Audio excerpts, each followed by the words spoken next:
Developing headstands.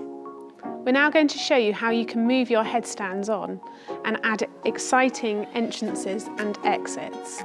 We're going to show you a piked headstand and a straddle headstand. So here you can see the pike headstand.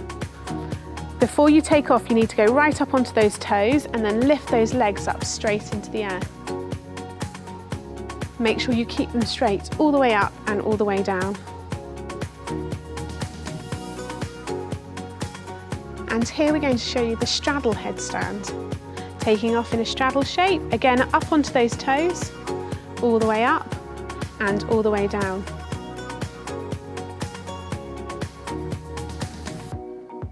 Now we're going to show you a slow motion of each of those skills.